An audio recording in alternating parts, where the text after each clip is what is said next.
Canada.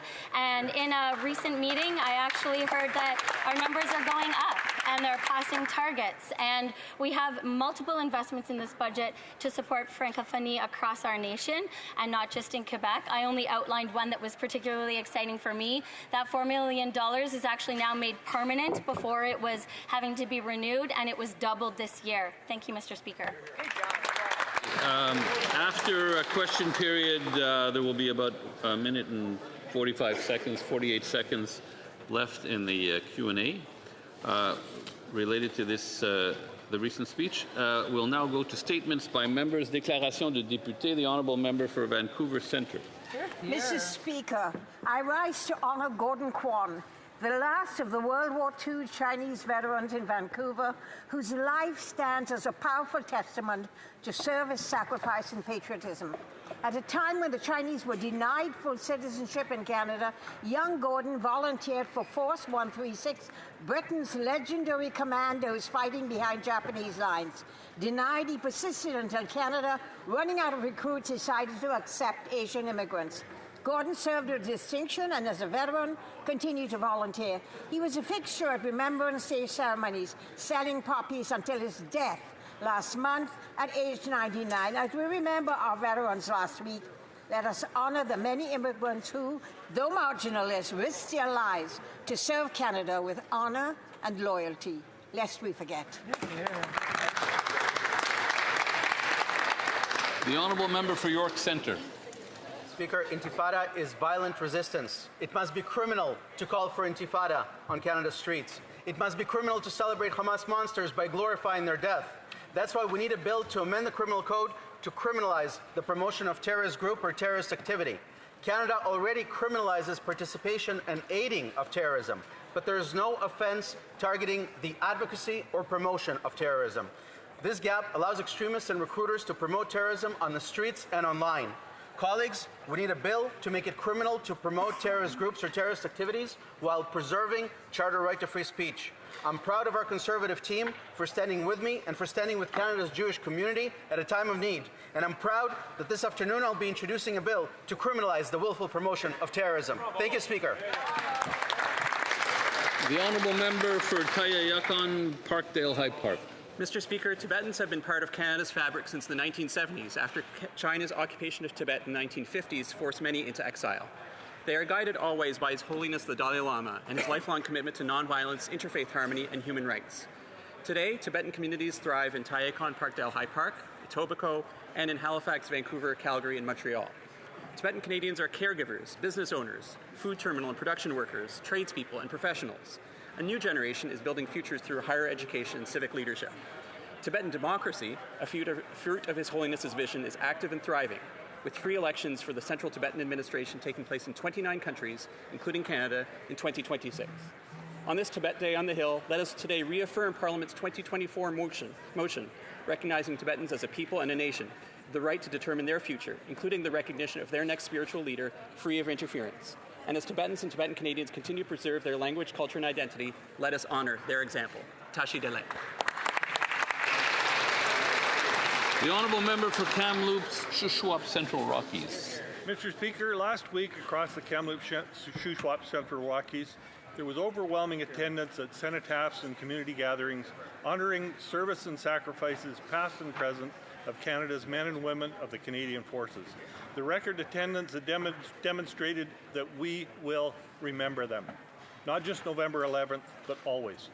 In connecting with people last week, I also heard their challenges in facing increasing costs in everything from groceries to housing to simply getting to work. Canadians face challenges because the government refuses to balance affordable taxation with efficient delivery of services. People repeatedly shared that they are not seeing balances because they are sending more in tax dollars and receiving less in service. Budget 2025 was a chance to rebalance the fiscal scale. Instead, this costly credit card budget is increasing debt burdens for present and future generations. My Conservative colleagues and I will continue to fight for the balance Canadians need and deserve. The honourable member for Halifax. Mr. Speaker, I am proud to congratulate Halifax-based Immigrate AI Global for winning third place in the Global Business Competition at the G20 Young Entrepreneurs Alliance Summit. This is the first time a Nova Scotia company has been recognized on the G20 stage. Max Medic, the founder and CEO, had to navigate the immigration system when he came to the United States and then Canada from the Ukraine. This sparked a desire to help others facing the same challenges. Immigrate AI Global's venture is a platform designed to simplify immigration paperwork for professionals. It has helped to streamline visa applications, reduce costs for applicants, and cut refusal rates in 140 countries around the world. On behalf of all Haligonians, I applaud all those at Immigrate AI Global on your success, and I look forward to seeing what you'll do next. Thank you. The honourable member for Richmond Centre Marpole. Mr. Speaker, the Premier of British Columbia has now admitted what countless frontline workers have been reporting. Quote, I was wrong on drug decriminalization. It wasn't the right policy. He even admits that it has created really unhappy consequences for public safety and community well-being.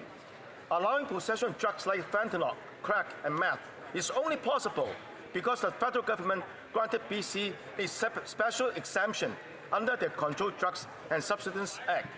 Without the Liberal government's approval, this could never have taken effect. Yet the public safety minister still refuses to take responsibility, claiming it was at the request of the provinces. British Columbians deserve real health and safety, and they're demanding immediate action. The minister must end the radical hard drug experiment, cancel the federal exemption, and restore safety in our communities. Member for Spadina Harbourfront. Mr. Speaker, November 15th marked National Philanthropy Day, recognizing Canadians whose generosity strengthens our communities. From food banks and shelters to arts, conservation, and youth programs, philanthropy fuels essential work across this country. Spadina Harbourfront is home to the national chapter of the Association of Fundraising Professionals and to organizations such as EVA's Initiatives, the Institute for Canadian Citizenship, CAMH, West Neighbourhood House, Movember Canada, and so many others. Canada's 170,000 charities contribute 8.3% to our GDP and employs 2.4 million Canadians. I'd like to also acknowledge an announcement from last week from New Power Labs of a new Fund Canada pledge. It calls on philanthropic and investment partners to direct $500 million to Black, Indigenous, women-led, and gender-diverse leaders and communities by 2030, showing how the sector is driving leadership changes to help accelerate community solutions. When government, philanthropy, and community leaders lead, together Canadians get the future they deserve. Merci. Thank you. The honourable member for Riding Mountain. Mr. Speaker, as Shadow Minister for Health, I rise to recognize the outstanding leadership of medical students across Canada. Today, more than 75 medical students from 15 medical schools are on Parliament Hill today for the Canadian Federation of Medical Students National Day of Action. These future physicians are meeting with parliamentarians to address one of the most urgent challenges facing Canada's healthcare system, the crisis in our emergency departments. Mr. Speaker, 6.5 million Canadians don't have access to a family doctor. This is forcing far too many people to rely on emergency rooms that are already at a breaking point. Patients are waiting hours, sometimes days, for care. These medical students are determined to change that. Their advocacy, their skills, and their commitment to improving access to timely, high-quality care give Canadians hope. To each of the participants here today, thank you for your commitment to improving healthcare in Canada. All Canadians are looking forward to seeing you on the front line soon. The honourable member for Lac-Saint-Jean.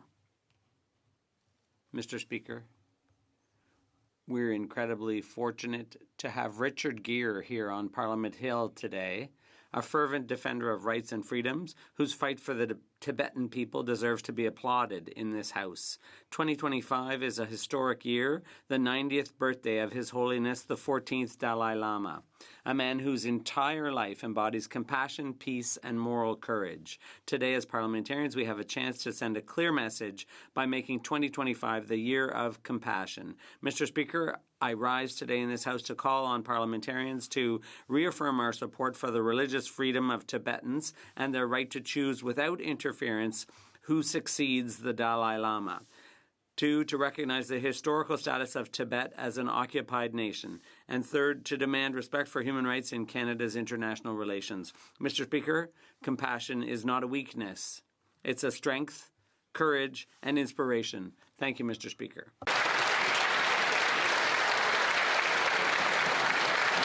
The honourable member for Dartmouth Cole Harbour. Mr. Speaker, today I rise to honour the life of a remarkable... The honourable member for Dartmouth Cole Harbour. Mr. Speaker, today I rise to honour the life of a remarkable Nova Scotian, Peter Bayliss, a man who poured his heart, his voice, and his extraordinary talent into every stage he stepped onto. Peter's devotion to the arts began in the early teens, and by 18 he was already woven into the fabric of Halifax's music scene. Through the 1980s, he fronted Steps Around the House, and then for decades he became the dynamic force in the Hopping Penguins, one of our most enduring and beloved ska reggae bands. His artistry reached beyond the bandstand. Many will never forget his powerful portrayal of Judas in Neptune Theatre's Jesus Christ Superstar, a role he described as an opportunity of a lifetime. Peter was known to thousands as the Halifax Mooseheads' national anthem singer, his voice rising through the arena, clear and steady, a moment fans like me came to treasure. My heart goes out to all who loved him. His wife Jennifer shared a wish that reflects his spirit so beautifully. Hold him in your heart, turn the music up loud. He'd like that. Thank you very much, Mr. Speaker. The honourable member for King Vaughan. Mr. Speaker, as the Prime Minister keeps spending more and more on his inflationary budget, seniors on fixed incomes are being forced to choose between medication and food.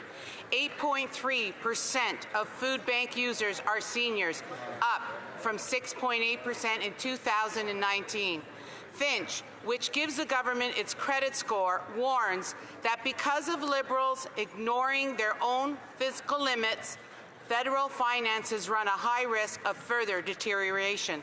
The Parliamentary Budget Officer has raised the same alarm. In 2024, they committed to reducing federal debt compared to the size of the economy, a key step to keeping borrowing costs low. Another broken promise.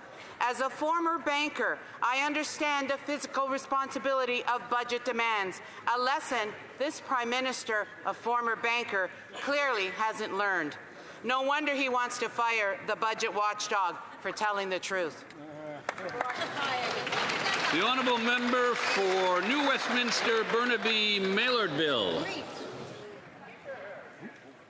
Mr. Speaker, last week, on the 10th of November, marked 50 years since the wreck of the Edmund Fitzgerald, where a ship and all 29 crew members perished in Ontario's waters of Lake Superior. This was one of the biggest disasters on the Great Lakes. Although this happened long before I was alive, the story lives on to this day through the Canadian artist Gordon Lightfoot's song, The Wreck of the Edmund Fitzgerald. Lightfoot was a large part of bringing awareness across the world to this tragic tale. Lightfoot passed away in 2023. The bell of the ship was recovered in 1995, and on every 10th of November, it is rang 30 times, once for each member of the crew of the Edmund Fitzgerald, and once for Gordon Lightfoot. The legend lives on from the Chippewa on down of the big lake they called Gitchagumi. Thank you.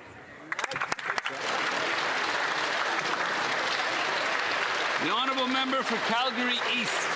The Prime Minister dropped the most expensive budget in Canadian history outside of COVID, doubling Trudeau's deficits, and Canadians know what that means. Higher taxes, slower growth, and a debt sentence for future generations. As hardworking Canadians continue to pay the price, Canada's two-tier tax system benefits companies like Brookfield. At the Finance Committee, witnesses exposed Brookfield as being the most notorious tax avoider in Canada. As chair, the Prime Minister helped the company avoid $6.5 billion in Canadian taxes through offshore tax havens, including 2 registered above a Bermuda bike shop and another in the Cayman Islands. While young Canadians are told to make more sacrifices, this Prime Minister is doubling Trudeau's deficit, and him and his elitist buddies get to shield themselves from CRA. Instead of avoiding questions like he helped Brookfield avoid taxes, the Prime Minister needs to come clean. Is he here to serve Canadians or himself and Brookfield? The honourable member for Sherbrooke. Mr. Speaker, on World Diabetes Day, I'd like to highlight the journey of my son and all those living with type 1 diabetes. Despite the daily challenges posed by diabetes, Charles is an example of discipline and determination. Every day he shows that with courage and perseverance, nothing is out of reach. As a phys ed teacher, he's an inspiring role model for his students, proving to them that obstacles can become opportunities for growth. His commitment goes far beyond his own situation. As chair of the board of directors of Diabète Estrie, Charles actively contributes to advancing the cause and supporting the community. A century ago, the Canadian discovery of insulin changed the world. Today, Canada remains a leader in research because we have the talent and the opportunities. Our government believes in science and supports our researchers, which makes a real difference. Charles, it's with pride that I highlight your struggle and, above all, the admirable person you are. The honourable member for Moose Jaw Lake Centre, Lanigan.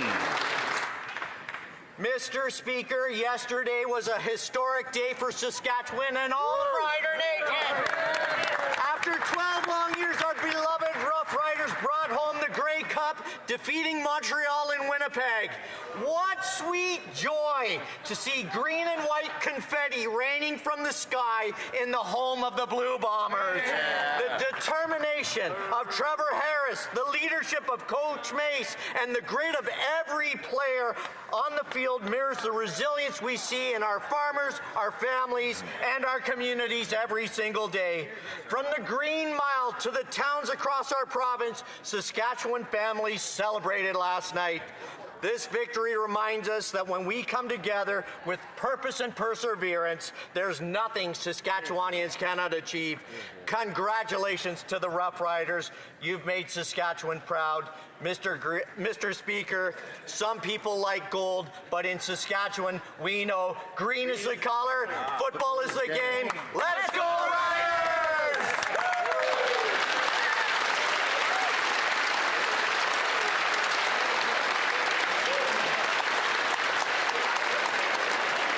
The honourable member for Etobicoke Lakeshore. Mr. Speaker, this year we celebrate the 90th birthday of His Holiness the Dalai Lama.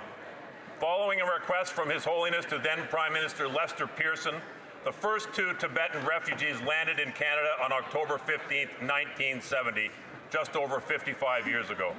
Since then, Tibetan Canadians have been contributing to the Canadian economy, community, and social fabric of our country. Personally, it is a privilege to have the Tibetan Canadian Cultural Centre established just over 27 years ago in my constituency of Etobicoke Lakeshore. The impact of His Holiness is far-reaching, and his message of peace, non-violence, the pursuit of harmony and happiness, he is making the world a better place. I call on this House to declare 2025 the year of compassion. I welcome everyone from across Canada visiting for Tibet Day on the Hill, and a special welcome to Richard Gere, who is a true champion for the campaign for Tibet. Tasha Dalik, Mr. Speaker. Here, here.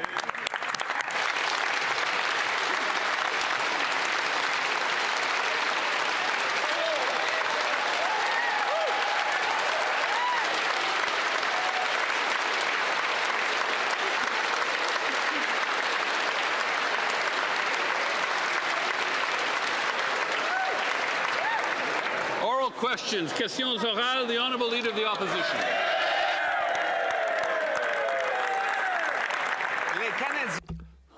Canadians deserve an affordable life with an affordable budget. However, this Prime Minister is using his deficit budget as a credit card with no limits. And there are therefore surges in housing, groceries, and taxes. The Parliamentary Budget Officer stated that the Prime Minister has doubled Justin Trudeau deficits that were already record deficits, a $16 billion deficit higher than what he promised. Why is the Prime Minister using his budget as a limitless credit card by forcing Canadians to make sacrifices? The Right Honourable Prime Minister. Mr. Speaker, the 2025 budget is an investment budget, a generational investment budget. It will grow our economy.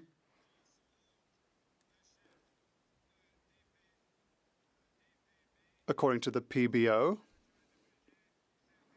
this policy is sustainable in the long term. The Honourable Leader of the Opposition. It's multi-generational debt, Mr. Speaker. Canadians deserve affordable groceries. The Prime Minister promised that he would be judged by the cost of groceries today. Statistics Canada published its data showing that food inflation is almost double that of the Bank of Canada's targets. It is increasing 40% more quickly than in the States because of liberal taxes. This is a limitless credit card. Does he expect Canadians to pay their groceries with the same magical card? The Right Honourable Prime Minister. Mr. Speaker, I have great news. We're creating jobs and inflation is going down. Inflation has slowed down, and for almost 2 years in a row, inflation is within the Bank of Canada's estimates. We will be reducing inflation we will grow the economy and we will build the future of Canada. The Honourable Leader of the Opposition. The Prime Minister's costly deficit gambles our future on the national credit card. And it drives up food, housing, and tax bills. In fact, the Parliamentary Budget Officer has revealed in his recent report the Prime Minister has doubled Justin Trudeau's deficit. He's brought in the biggest deficit in Canadian history outside of the pandemic, $16 billion bigger than he promised only 7 months ago. Why is it the Prime Minister breaking his word and forcing Canadians to pay higher inflation today and higher taxes tomorrow for his costly credit card budget? The Right Honourable Prime Minister. Mr. Speaker, today is a good day. Inflation is down 2.2%. It's for almost 2 years. It's running within the Bank of Canada's target. Mr. Speaker, today this is a good month. Unemployment is down again. Jobs are up again. Mr. Speaker, today is a historic day. The Leader of the Opposition and his colleagues have an opportunity to vote for generational investment to build this economy. The Honourable Leader of the Opposition. Maybe it's a good day for him and his Brookfield buddies who are dodging their tax bills, but it's a terrible day for the Canadian people stuck paying record-high grocery bills. In fact, the Prime Minister said he'd be judged by prices at the grocery store. Today, Statistics Canada revealed that grocery price inflation is almost double the Bank of Canada's target, rising 40% faster in Canada than in the United States of America. The direct result of the Liberal industrial carbon tax on farmers, the food packaging tax, the fuel standard tax. The Prime Minister puts his budget on the national credit card. Does he expect Canadians to pay their groceries the same way? The Right Honourable Prime Minister. Mr. Speaker, the rate of inflation is down. Mr. Speaker, job creation is up. Mr. Speaker, ambition and confidence in this country is sky high. We believe in Canada. We are investing in Canada. Today is the opportunity for every member of this House to join us. The Honourable Leader of the Opposition. He's not investing in Canada. He's dodging his taxes by putting his money outside of Canada, while the Canadian people cannot afford to eat, heat, or house themselves. Inflation is now nearly twice the target when it comes to the measurement of food, rising 40% faster in this country than south of the border. We have 100% more people lined up at food banks than in 2019 as the Prime Minister continues to raise taxes on farmers and on food packaging. So once again, the Prime Minister thinks he can put his budget on a limitless credit card. Does he really expect Canadians are going to buy groceries the same way? The Right Honourable Prime Minister. Mr. Speaker, again this month, just as it was last month, just as it has been every month when I've been Prime Minister, Canadian wages have grown faster than the rate of inflation. Canadians are getting ahead. We are creating jobs. attack on this economy by the Americans.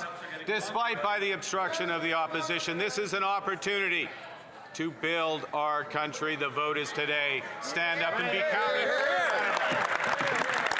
The Honourable Leader of the Opposition.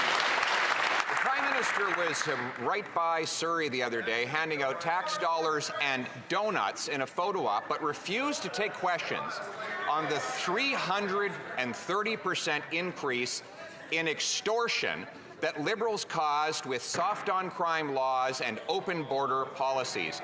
They've allowed extortionists out of prison by eliminating mandatory prison sentences, and they've allowed foreign gangsters to have visitor visas to kill our people in the streets.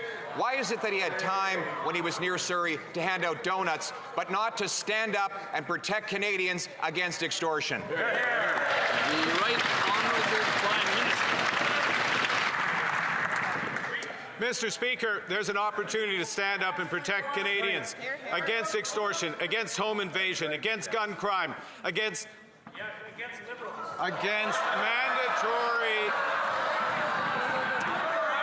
online harm to children. We are putting these legislations in front of this House. The opposition has a chance to support it. We will protect Canadians. The Honourable Member for Bailleul-Chambly. Mr. Speaker, the Prime Minister seems to be in a bit of a precarious spot. Perhaps it's time for him to do some introspection. He claimed that he would quickly eliminate tariffs that have been imposed on Quebec and Canadian products, but they have increased, and even new ones have been added. Will the Prime Minister admit that his strategy has failed? The Right Honourable Prime Minister. Mr. Speaker, Canada has the best agreement with the United States of America. More than 85 of Quebec goods and services, Canadian goods and services that now have zero tariffs. The Honourable Member for Bailleul-Chambly. No one believes that. Absolutely no one believes it. I'm sure the Prime Minister doesn't believe it. After his election, he was also meant to re-establish the principle of free trade. Had he done so, he would not even have to claim that we have the best agreement with the States. Does he agree that his trade agreement strategy with the States has failed? The US President isn't even accepting his phone calls anymore. The Right Honourable Prime Minister.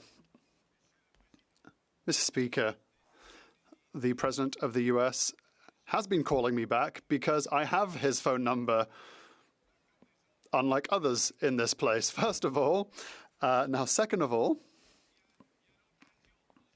today there's the opportunity to invest in Quebec for the projects in Saguenay, in the Matawini mine. With Hydro-Quebec, it's time to invest in the future of Quebec and Canada. Join us. The Honourable Member for Bailleul-Chambly. The Prime Minister seems transfixed on cell phones. In any case, we made 6 requests to the government.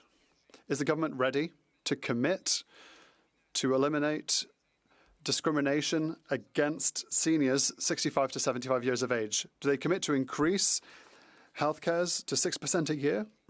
Will they grant credits to young families when they purchase a first house? And maybe if they do that, we might vote for them. The Right Honourable Prime Minister. Mr. Speaker,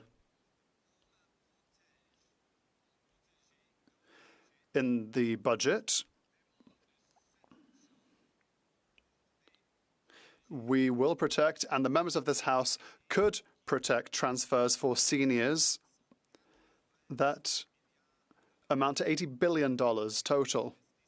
Huge investments in Quebec, the biggest investments in culture, and massive transfers for seniors. That is the choice we have to make today with this budget. For Thornhill. Spiraling out of control, and and they'll do anything to keep Canadians from noticing. Parliament's budget watchdog has found that the Prime Minister is using fiscal tricks just to hide how much money is being wasted here in Ottawa. He says there's a less than 10% chance that the Liberals will meet their own spending targets, the same targets they've blown through again and again. The warnings keep piling up.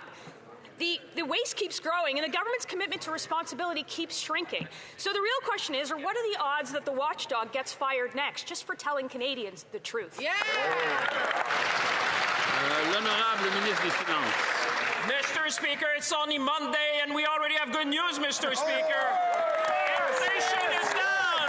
Employment is up, Mr. Speaker. And we presented to Canadians a generational investment budget, Mr. Speaker. We're going to invest to build this country. We're going to invest to protect our sovereignty. We're going to empower Canadians. Mr. Speaker, we're going to grow this economy the second fastest rate in the G7, Mr. Speaker, because we believe in Canada, and Canadians are going to see whether the Conservative believe in Canada, because today we'll have a vote, and let's hope that we're going to walk together. Mr. Speaker, Canada needs to grow. The honourable member for Thornhill. Can't afford groceries, they can't afford rent, they can't afford their mortgages, and they want us to support the reason why. I think most Canadians would say no thanks. But back to the parliamentary budget officer. Remember, this is the same watchdog who called Liberal spending stupefying, shocking, and unsustainable. Now he says the government has abandoned any restraint at all. So no wonder the Prime Minister wants him gone. How many more watchdogs, how many more damning reports will it take for this government to stop maxing out the credit card with their reckless spending? L'honorable ministre des Finances. Mr. Speaker, I know it's a big budget. I'm afraid they may have missed a chapter, Mr. Speaker. Let me help them. Someone called Kevin Page, Mr. Speaker, we serve our nation, and I quote, "We need to focus on economic growth. We need capital investment to boost innovation, improve our infrastructure, and diversify our trade. We live in dangerous times, and we must meet our NATO spending target. I believe Parliament should approve the budget plan, Mr. Speaker." That's the word of a former parliamentary budget officer, Mr. Speaker. We believe in Canada, and let's hope and let's see if the Conservative will support Canadians. The honourable member for Newmarket Aurora. The parliamentary budget officer rang the alarm on Friday. He tells Canadians there's just a 7.5% chance that this Prime Minister meets his own fiscal promise. The Liberals have twisted definitions so badly, he now recommends an independent expert body to police the numbers, as he uncovered a $94 billion reallocation in the budget. And what is the Liberals' response? Not a correction, but an effort to silence the watchdog. Replace the referee rather than play by the rules. Will the Prime Minister tell Canadians why anyone should trust his fiscal rules when he has no intention of keeping them? The Honourable Minister of Jobs and Families. Mr. Speaker, I'm a member of Parliament for a region that has many small communities. And I can tell you those small communities all across Northern Ontario are looking forward to the investments this budget makes in small and rural community infrastructure, in projects like the Crawford Mine just outside of Timmins that's going to create thousands of jobs, Mr. Speaker. These Canadians, these Northern Ontario Canadians know they have so much to offer, and they are imploring members opposite to vote for them in this evening. Member for Newmarket Aurora. Of course, the Liberal government shrugs off their own experts when truth is not convenient to them. One day after the budget dropped, Fitch credit ratings rang another alarm, warning that the Liberals' reckless spending is eroding Canada's finances and putting pressure on our credit rating. Budget 2025 blows the deficit up to $80 billion and pushes our general deficit far above the AA credit rating median. They also remind us that the Liberals have a strong track record of breaking every fiscal anchor that they set. How many more fiscal watchdogs need to blow the whistle before this Prime Minister reins in his reckless spending? The Honourable Minister of Jobs and Families. Speaker, historically, this budget aims to invest not only in infrastructure that typically is covered solely by provinces, but also in health infrastructure, Mr. Speaker, in small communities like Kenora, Mr. Speaker, where communities are waiting for those investments so that they can too have the kind of promise that Canadians in larger municipalities have, Mr. Speaker. And so let me just be clear. In Nipigon, Ontario, Mr. Speaker, where I visited a school food program, we are so excited that program will become permanent. On this side, we know that children need food to thrive. We hope they don't vote against hungry kids. L'honorable député de Richmond-Arthabasca. The Honourable Member for Richmond-Athabasca. Thank you, Mr. Speaker. What is the Parliamentary Budget Officer's role? He has a clear role in the federal government's transparency. He provides to MPs an independent analysis that is non-partisan on the state of public finances. What does he have to say about the Liberal budget? Investment being misinterpreted?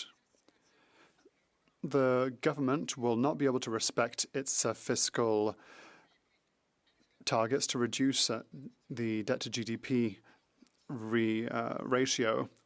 Are they going to agree with this conclusion, or are they looking to fire the minister, the PBO? Merci, Monsieur le Président. Thank you, Mr. Speaker. We have an ambitious alternative, and that's Budget 2025 with the best fiscal situation in the G7, the lowest debt to GDP ratio in the G7 countries. We'll also invest in infrastructure to modernize our infrastructures here in Canada, projects to build our country, with various major projects, including Davis in Quebec, with the broadening of the Saguenay shipyard. That is Budget 2025 to build Quebec and Canada's economies. The Honourable Member for Charlebourg-Haute-Saint-Charles. Mr. Speaker, the Liberals are always quick to quote experts, but only when it suits them. But here we have the Fitch rating agency, which gives the government its credit scores. It says that the federal finances are a real disaster, but the Liberals have turned a deaf ear. Even the Parliamentary Budget Officer last week sounded the alarm, saying that government spending is unsustainable and shocking. How many more reports from our experts are needed for the Prime Minister to realise that he needs to end his irresponsible spending? The Honourable Minister. Let us be clear. Canada's fiscal situation is enviable. AAA rating, lowest G7 debt to GDP ratio, and they're getting ready to vote against. They are voting against a 20% increase in salary for Valcartier troops. They're going to vote against our troops and the armed forces. How can they vote against this? The Honourable Member for Charlebourg-Saint-Charles. Mr. Speaker, we'll always agree with what works. What doesn't work is this government, and it's been dysfunctional for the last 10 years. The Parliamentary Budget Officer did a transparent analysis and said that there is less than a 10% chance that the government will remain within its deficit targets. So we know it won't work, Mr. Speaker.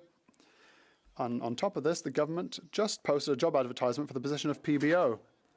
Why? Is it because the current one isn't going in their direction? The Honourable Minister for National Defence.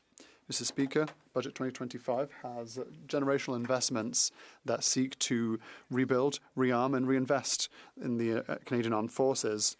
There was a historic $2 billion envelope for salaries, which will help over 90,000 members of the armed forces and their family. Of all branches, there have been salary increases costed at 20% last year. I call upon everyone to support our forces for a strong Canada. The Honourable Member for Mirabel. Mr. Speaker, it's been confirmed by the Parliamentary Budget Officer. Liberal deficits announced in this budget are twice as large as announced because the government is disguising expenditures as investments. I quote the Director, the Parliamentary Budget Officer, the government definition of capital investments is too broad. He even suggests that this objective definition should be reviewed by independent experts. If Justin Trudeau had used this method, he would have achieved budget balance every other year, and we would have accused him of austerity. In short, it's a sham. Why are the Liberals hiding the real figures from Quebecers? The Honourable Minister for Finance. I'm happy to see that there is smiling among the Bloc MPs. Why? Because there's so much great news for them in the budget. Bloc MPs can go to the Ile de la Madeleine to announce an airport.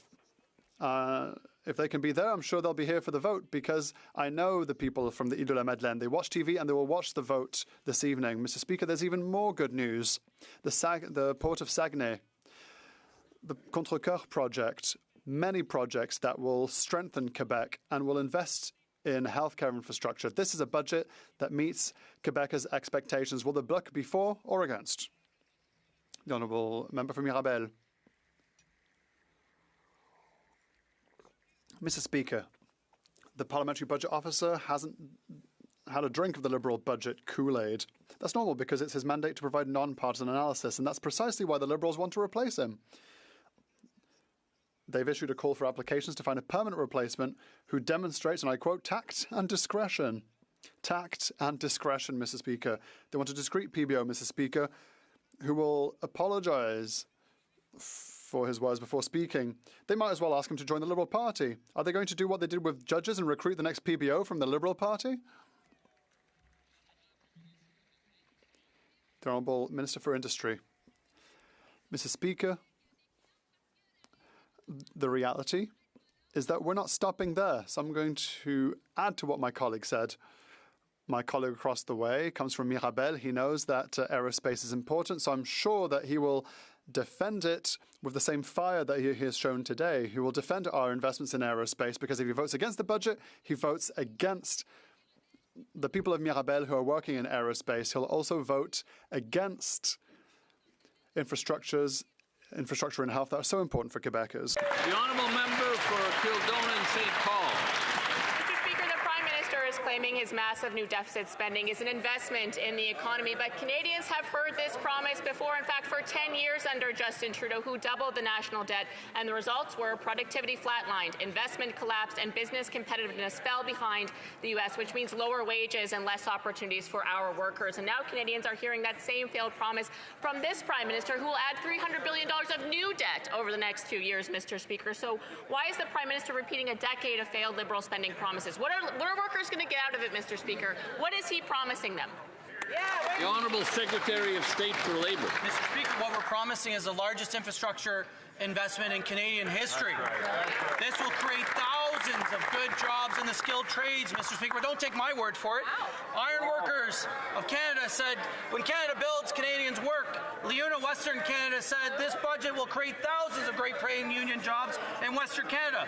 The Union of Operating Engineers said this budget's a nation-building project representing an important opportunity for workers across Canada. And the Carpenters Regional Council said billions in infrastructure and housing investments have the potential to create tens of thousands of good-paying jobs. Mr. Speaker, why would the Conservatives vote against it? The honourable member for Kildona and St. Paul.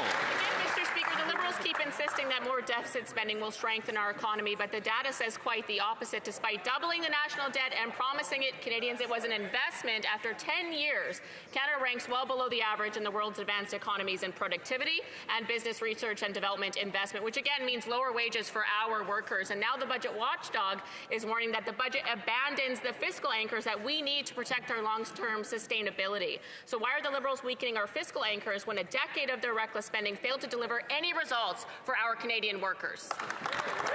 The Honourable Secretary of State for Seniors. They say they are fighting for youth, but they plan to vote against a national school food program. They say they are fighting for families, but they plan to vote against a middle income tax cut. They say they are fighting for workers, but they plan to vote against $75 million in apprenticeship funding. And they say they are fighting for our borders, but they plan to vote against a much-needed pay raise for our service members in our armed forces, including in my riding of Esquimalt at CFB Esquimalt. Canadians want to know who they are fighting for, because it certainly isn't them. The honourable member for Mégantic-L'Érable. Mr. Speaker, imagine all the things you could buy if you were given a credit card with no limit, and you'd never have to pay off the balance at the end of the month. You could just pass the bill on to your children and your children's children, and that's exactly what this Liberal Prime Minister is doing. A budget in the red that will put generations of Canadians in the red. And there's no such thing as such a credit card like this, except for the Liberals. Will the Liberals heed the warnings of the Fitch rating agency, which says that the federal finances are at a high risk of further deterioration with this unaffordable budget. It'll increase the cost of living for everyone. The Honourable Minister. Thank you very much, Mr. Speaker. In the budget, I'd like to correct things.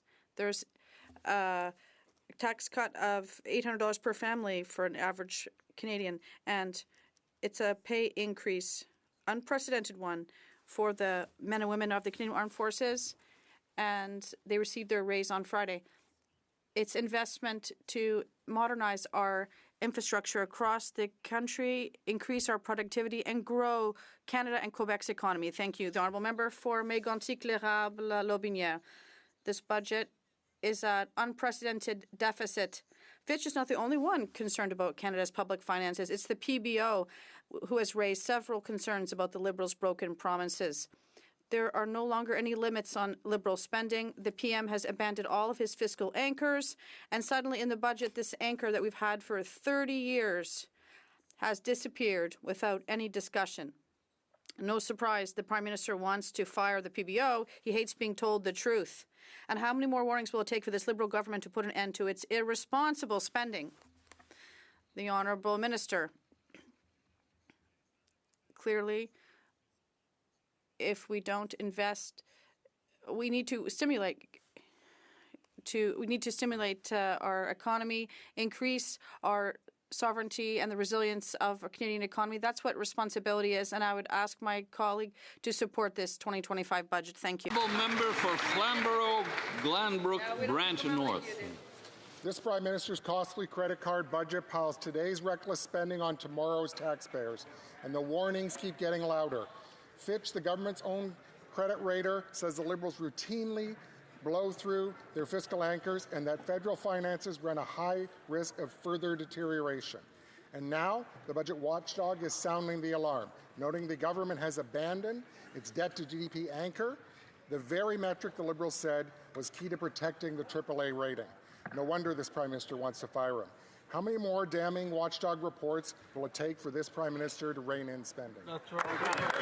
The Honourable Secretary of State for Financial Institutions.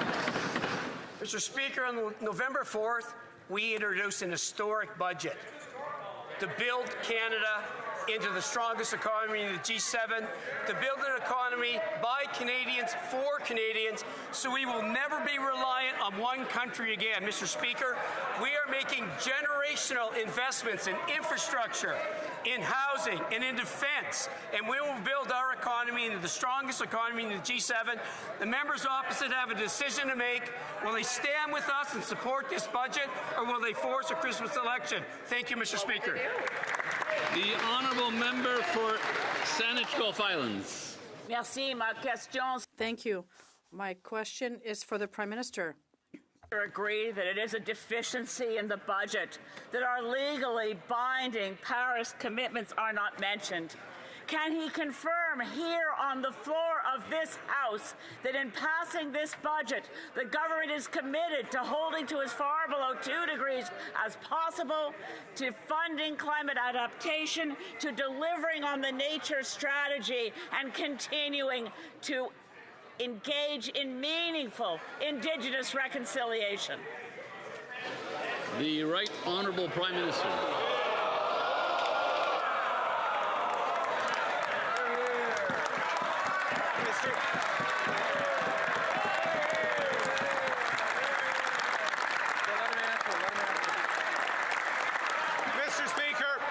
Mr. Speaker, I would like to thank the Honourable...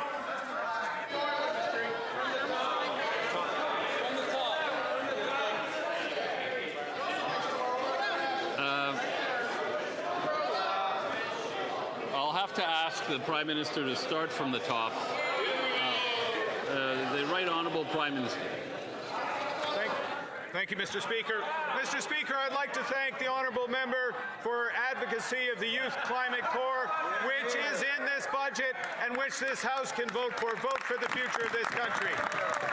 Mr. Speaker, this budget budget puts us on the path for real results for climate, for nature, for reconciliation. I can confirm to this House that we will respect our Paris commitments for climate change, and we're determined to achieve them. I can confirm with this House that, consistent with our Kunming Montreal commitments, the nature strategy will be released in the coming weeks. We will build this country strong, sustainable, and pure for future generations. The honourable member for Fort McMurray, Cold Lake. The Prime Minister said to judge him on the price at the grocery store. Well, nowhere is his failure more evident than baby formula. According to StatsCan, since 2017, baby formula has gone up by 84%. After 10 years of Liberal governments, desperate families are relying on Facebook groups and even buying opened cans of baby formula for their children. Why is the Prime Minister increasing inflationary spending and making baby formula more expensive? The Honourable Minister for Women and Gender Equality, Small Business and Tourism. Mr. Speaker, our government recognizes that in order to build a strong economy, we need to ensure that women and girls are safe and have the tools that they need to support and thrive. That's why our government is investing $660.5 million over 5 years, with $131 million ongoing. This includes stable funding to prevent gender-based violence, strengthen women's economic security, and support equality across Canada. Mr. Speaker, when the Conservatives were in power, what they did was gutted women and gender equality at 40%, which saw the closure of 12 regional offices. Mr. Speaker, on this side of the House, we understand that when we invest in women, we are going to... The honourable member for Fort McMurray, Cold Lake.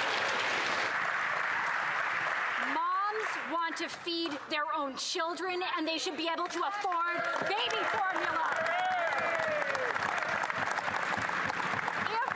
Their programs were working, we wouldn't have 1 in 3 kids at food bank lines every single month. We wouldn't have 700,000 kids every single month in food bank lines. And we would not have baby formula as the #1 stolen food product in Canada. This is because of their failure. So will they end their inflationary spending so moms can afford baby formula?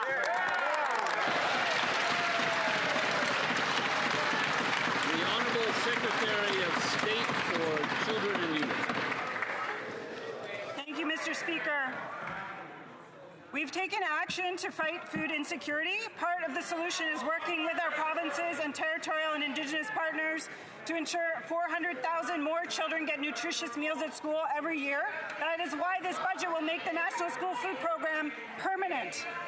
In Canada, no child should wonder at school where their next meal is coming from. When members opposite talk about food insecurity, they should start by voting for the budget. I was going to give the member a little more time, but she finished her answer, I guess. The honourable member for Kitchener Centre. Mr. Speaker, while families in Kitchener are increasingly using food banks at alarming rates, this government had a chance to lower food prices by scrapping the standard fuel tax. Instead, they chose to increase it by another 17 cents. This increases things like coffee, already up 34%, and beef up 16%. Shame. Why does this Prime Minister seem so determined to drive Canadians into poverty by ignoring skyrocketing food prices while he enjoys a luxury lifestyle hidden from the consequences of his own policies? The Honourable Minister of Jobs and Families. Mr. Speaker, last week we came to an agreement with Ontario to continue our work on affordable childcare in that province and all across the country, Mr. Speaker. Families are saving money. But don't take it from me, Mr. Speaker. Listen to this parent from Andrew Fleck Children's Services. We've been able to have healthier meals at home, start saving for post-secondary education. Another parent said we were able to buy a house because of the child care fee reduction. It's made a monumental difference in our lives. Mr. Speaker, if they want to help families, why don't they vote for our budget? The honourable member for Kitchener Centre. Mr. Speaker, in typical Liberal fashion, I asked a question on food and I got an answer on childcare, but I'm going to ask again. Why is the Prime Minister not only refusing to scrap the fuel standards tax that's driving up food prices, but actually increasing it? This will drive up the cost to grow the food, package the food, and deliver the food across this country. Does he want groceries to be a luxury item because luxury is the only thing that he knows, while everyday Canadians can't afford to put food on the table? The Honourable Minister of Jobs and Family. Well, Mr. Speaker, I guess she wasn't listening to this parent from Andrew Fleck Children's Services who said, we've been able to have healthier meals at home and start saving for post-secondary education. Wow. But another mother, Mr. Speaker, from the same child care services said, I would have had to quit my job and become a stay-at-home mom, and we would not have been able to afford child care at previous prices. And go, oh, Mr. Speaker, yeah, I know they don't really like seeing women in the workforce, but this mom talked about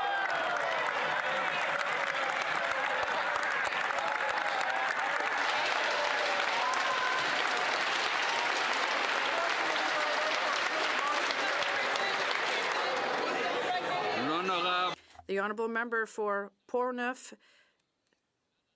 The honourable. Was the member finished? I think. No. I thought the member was finished. The member had like about 4 seconds left. I mean, if the member wants to take 4 seconds. 4 seconds. coverage that her job afforded. So not everybody has the luxury, Mr. Speaker, to stay at home. The honourable member for Portneuf, Jacques Cartier. Mr. Speaker, the same generosity I would like to have from you.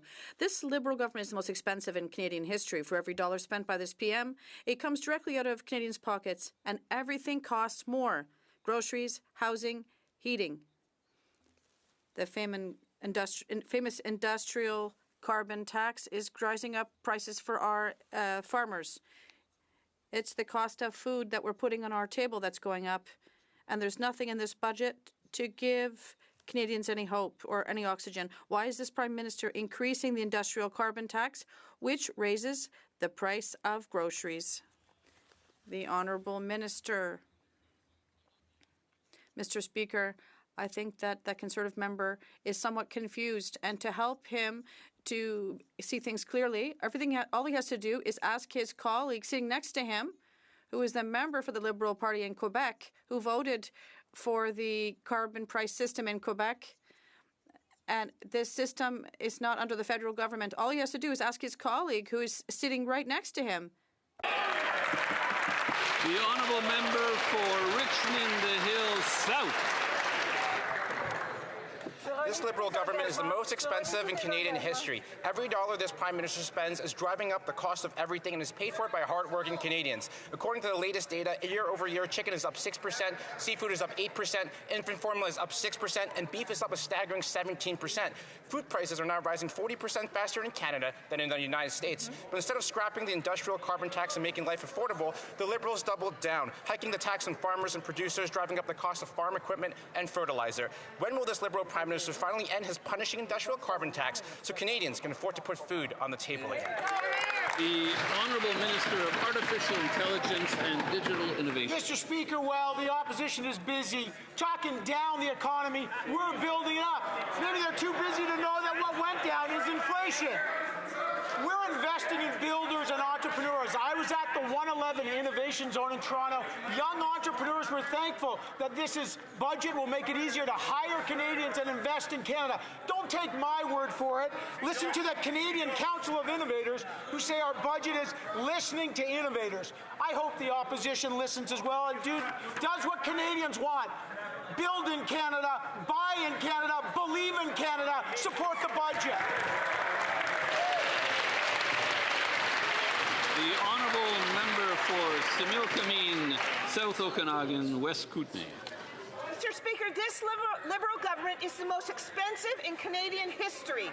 Every dollar the Prime Minister spends comes out of the pockets of Canadians, driving up the cost of everything. Food prices have risen nearly 40% faster in Canada than in the U.S. The Liberals' answer? increase the industrial carbon tax. The Okanagan Valley is the fruit basket of Canada, yet taxes on our farms mean the cost of fruit is grown in Canada is higher than a fruit from abroad. Why is this Prime Minister increasing the industrial carbon tax and making food more expensive? The Honourable Minister of Housing and Infrastructure. Thank you, Mr. Speaker. Canadians elected this new government to deliver on affordable homes and strong connected communities. And I have good news for my colleague from BC. Budget 2025 answers the call with historic investments. Excuse me. I'm going to ask the Minister to start again because of the noise level around me. I won't. Well, could the Minister take another shot at it, please? Thank you, Mr. Speaker. Good news for my colleague from BC. Budget 2025 answers the call with historic investments in affordable homes that will make a difference in people's lives and improving our roads, our transit, our public infrastructure, our community centers, hospitals and schools. And with Build Canada Homes, we are closing urgent gaps and building at a scale unprecedented that brings affordability to all Canadians.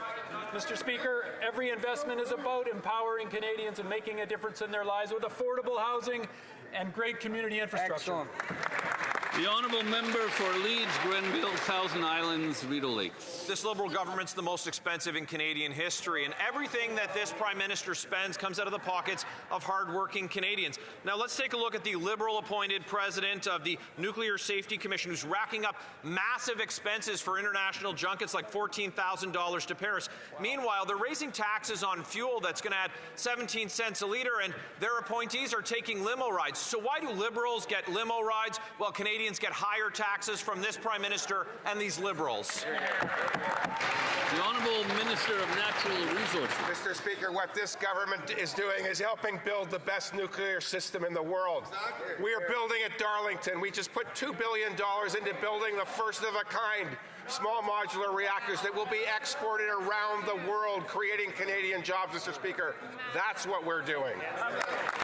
The Honourable Member for Leeds, Grenville, Thousand Islands, What they're doing is making excuses for a Liberal appointee who raised his travel budget by 85%. Well, Canadians are lined up at food banks in record numbers. These Liberals have seen, under their watch, we've seen food prices rise 40% faster than in the United States. Why is it that every time that these Liberals stand up, life gets harder for Canadians? Canadians can't afford these Liberals. They can't afford that Prime Minister, and they can't afford higher taxes. Why are these Liberals doubling down on higher prices for Canadians?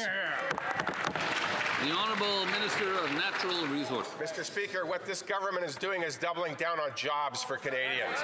At Darlington, we're building $12 billion, $20 billion of new SMRs, creating 20,000 new jobs, good-paying jobs, blue-collar jobs all across this country. That's what we are doing. The Honourable Member for Bay of Quinte. Mr. Speaker, my riding of Bay of Quinte is home to several hundred Canadian Armed Forces members and their families. I know that my constituents, including our brave men and women in uniform, are watching as Canada makes new investments in our forces and work towards our NATO targets. Can the Minister of National Defence then speak to the new defence investments Canada is making in Budget 2025? The Honourable Minister of National Defence. Mr. Speaker, in Budget 2025, we're investing over $81 billion to rebuild, rearm, and reinvest in our Canadian Armed Forces. We're making major investments in our people with the largest salary increase, up to 20%, for CAF members in a generation this past weekend. Nearly 90,000 CAF members saw their salaries increase. This is what's in our budget: a pay raise for CAF members, support for CAF members, equipment for CAF members, respect for CAF members. Let's get behind our forces. The Honourable Member for Abbotsford, South Langley. Speaker, last week there was deep disappointment with the Prime Minister's actions in British Columbia. While he took a leisurely walk along the beach admiring the White Rock Pier, families in nearby communities were attending vigils and town halls in response to more than 100 extortion cases reported this year, terrorizing the BC Lower Mainland. These families are facing repeated shootings and intimidation, and the Prime Minister deliberately chose to ignore them. Instead of taking leisurely walks on the pier, will the Prime Minister get serious and adopt our Conservative plan to finally crack down on extortion? The Honourable Secretary of State for Combating Crime. Mr. Speaker, the Prime Minister has taken many steps to improve the situation of public safety in our country. That's right. Mr. Speaker, when the Conservatives vote against Budget 2025, they are voting against more RCMP officers, more CBSA officers. They're voting against a $1.7 billion investment into our RCMP, and they're voting against pay raises for RCMP cadets, Mr. Speaker. Essentially, Mr. Speaker, they're voting against public safety. That's right. The Honourable Member for Mission, Matsqui, Abbotsford. Mr. Speaker, the Liberals can outline anything in the budget they want, but it's not addressing the problem we have with extortion, where there's been a 550% increase in British Columbia. Business owners are especially scared because they're the ones who are being targeted. The Abbotsford Police, the Surrey Police have already put forward special task force to deal with this growing problem. In the last Parliament, the Liberals had a chance to vote in favour of our Conservative plan to stop extortion, and they rejected it. So on behalf of British Columbians, when are they going to get serious and vote for our Conservative plan to reduce extortion and keep our businesses and communities safe? The Honourable Secretary of State for Combating Crime. Good news, Mr. Speaker. The Conservatives have a chance in this Parliament to vote for C2, to vote for C14, to vote for C12. Mr. Speaker, this weekend I spoke to an extortion victim. They told me that it is taking police months and months to get permission from the courts to link their phone number that they're being extorted from to an actual suspect, Mr. Speaker. But lawful access, which is in C2, would help provide the solution to this problem. When will the Conservatives get on board and vote for lawful access measures, Mr. Speaker? The Honourable Member for Edmonton Gateway. Mr. Speaker, extortion is at crisis levels in Canada, up over 550% in Surrey alone. But the Liberals have done nothing to protect Canadians. Over 6 months ago, they promised 1,000 new RCMP officers to help the situation, but none have been hired, Mr. Speaker. We brought forward legislation to crack down on extortion and keep Canadians safe. They blocked it, Mr. Speaker. When will the Liberals take extortion seriously and support our Conservative plan to keep these criminals behind bars and keep Canadians safe? The Honourable Secretary of State. Mr. Speaker, in this country, extortion is taken very seriously. When extortion is committed, the Criminal Code of Canada has, you could serve life in prison according to the sentence in the Criminal Code of Canada, Mr. Speaker. But what's really important when it comes to extortion cases is solving the extortion before charges are laid. And Mr. Speaker, police across this country are asking for lawful access provisions so they can investigate these cases appropriately. But you know who's against it? The Conservatives, Mr. Speaker.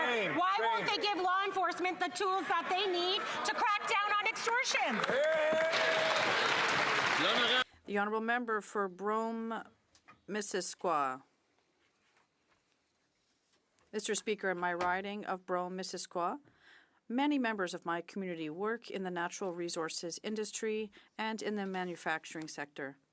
They rely on strong supply chains and infrastructure to buy and sell the goods that they need to support our local economies. The Port of Saguenay is a key example of such a supply chain for Canadian industry, and it benefits all of Canada by playing an important role as a link to catalyze our economy. Can the Minister of Transportation tell us how this year's budget, through its investment of $57.6 million, intends to strengthen this crucial economic link? The Honourable Minister of Government Transformation. Thank you very much. I'd like to thank my colleague from Brome, Missisquoi. Modernizing port infrastructure is essential to stimulate regional economies and productivity and strengthen our national economy. I was happy on Monday to be at the Port of Saguenay with the prefect from Lac-Saint-Jean East and the member for Jonquière from the bloc and from Lac-Saint-Jean and my academy from Chicoutimi-Le-Fort to announce a $57.6 million investment for the Saguenay port. It's an essential project for the region and for Quebec. and I hope my colleagues will support the 2025 budget. Mr. Speaker, Canadians deserve straight answers about how their money is being spent.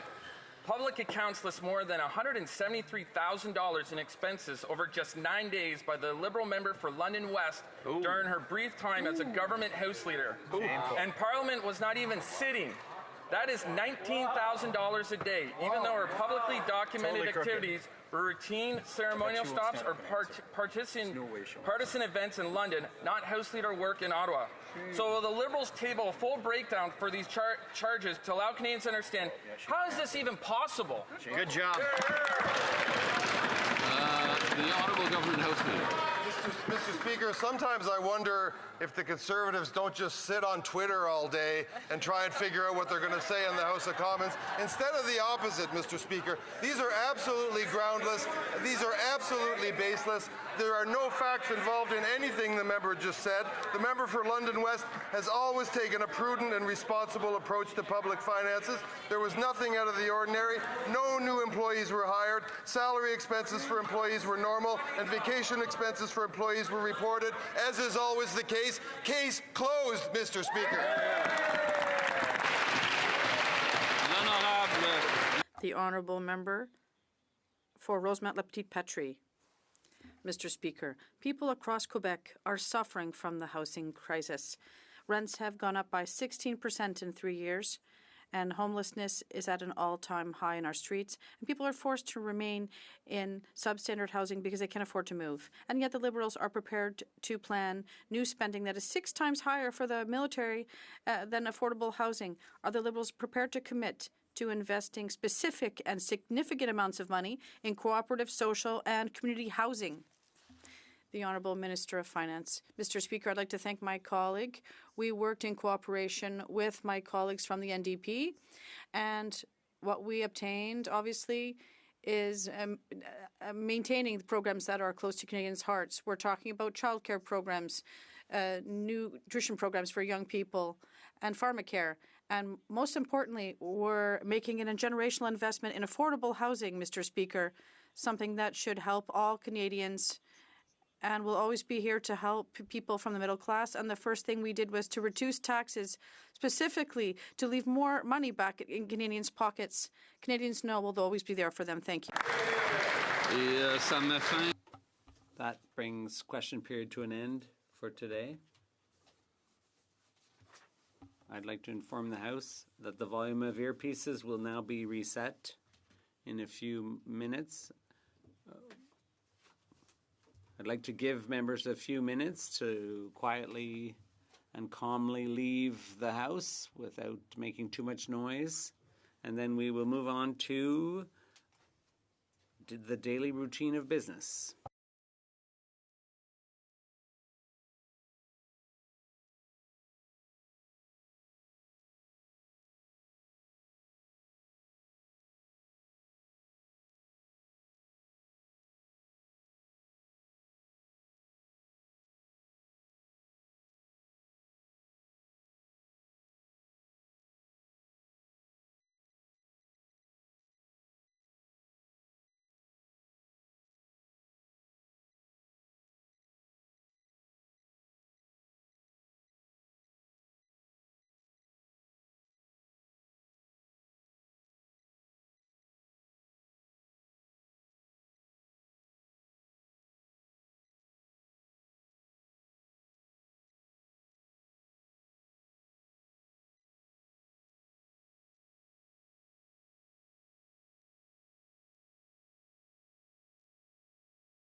Yeah, well.